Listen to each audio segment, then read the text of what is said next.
In this video, I am going to go over the basics chicken soup. Onions, carrots, celery, and chicken. Some do's and don'ts. Do use chicken on the bone. You don't have to use a whole chicken, but definitely chicken bones give flavor because you're going to be making a soup with water, so you have to create a broth. And for that, you need some bones and you need the meat and everything to give it flavor.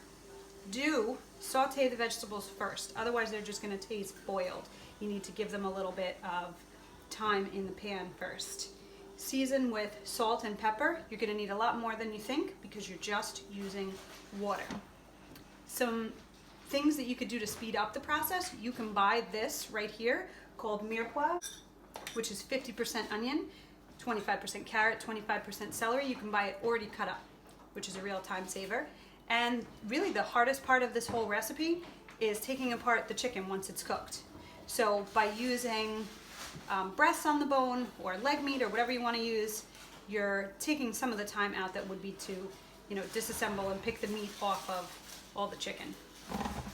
So I'm going to be using an Instant Pot to speed this process up even more so because this has the saute button, but normally I do this on the stove. So I'm going to get all my vegetables in here. You can cut these as small or as big, really, as you like. We like a lot of carrots, so I have maybe a little bit more than 25% here.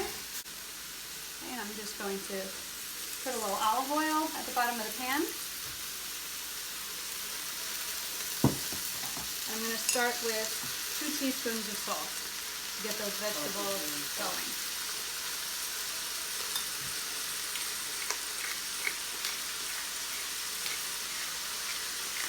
So as far as how much carrots, how much celery, how many onions, what you saw here was 4 small to medium carrots, 3 large stalks of celery, and 1 large onion. And right here I have 2 very large bone-in breasts. And I'm going to let this saute for about 10 minutes until the onions are translucent and the carrots are a little bit tender. Alright, so the vegetables are all nice and translucent, the onions and the celery. And all I'm going to do is add my chicken. Now, I don't know if you can see, but that chicken is clearly frozen, which is why I love the Instant Pot. Because even though it's frozen, I'm going to hit the soup button and this will probably be done in about 40 minutes. So I'm going to cover the whole thing with water. A little more salt and pepper. And I want to make sure the chicken's all the way covered, so I'm going to push that down a little bit. I'm going to put my top on. And in the meantime, while this comes up to pressure and this cooks, I'm making some pasta and heating up some bread. Okay, so like I said, I did the soup function, which the timing depends on how long it comes up to pressure, how much liquid you have in there. But what you're looking for, whether it's on the stovetop or not, is when you go to check out the meat, you want to see that it's easily moving away from the bone. So this is the part, I guess, that some people don't like. So that's why they use like, I've seen lots of chicken soup recipes for rotisserie chicken breast and things like that, or you take leftover chicken and you put it in a broth, and I don't think that gives you very much flavor at all. So my broth is over there.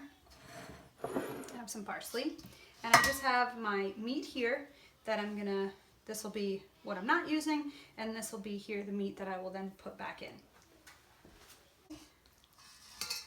You take off the skin. I always take off the skin. I guess some people keep it. And this should remove itself in one big piece, or 2. Because look, there's a little bit here too as well. Okay, so I'm going to put that into here, and I'll take that apart. And then there's the tender, the chicken tender. That comes right off. And that's it. There's really not much more that goes on over here. And then once it's cool enough for you to handle, you can shred it up. And if you were to do a whole chicken, you'd have a lot more meat. real quick version. So the broth here is why we needed the bone. This part of the chicken is going to taste pretty much the same as a rotisserie chicken will, although this did have the onions and the celery and carrots. But you can totally tell the difference when there's chopped up chicken and when the chicken has been cooked in the broth. And then once it's cool enough to handle because you've shredded it, you can put it into bite-sized pieces. Like I wouldn't want to, some people like it big like that, but I like it to be about half the size. Okay, so I've shredded up the meat. And the soup has nice rich color, but I want to taste it. It's actually got a good deal of flavor just from those 4 teaspoons, but it could use a little bit more. And again, that's up to you.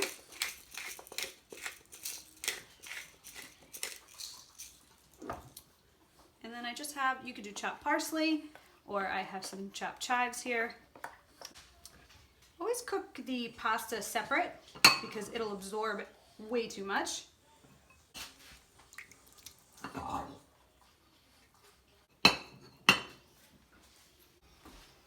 got some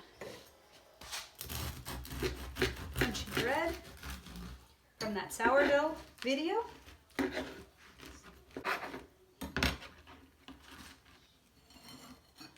You get the perfect rainy day, any day meal.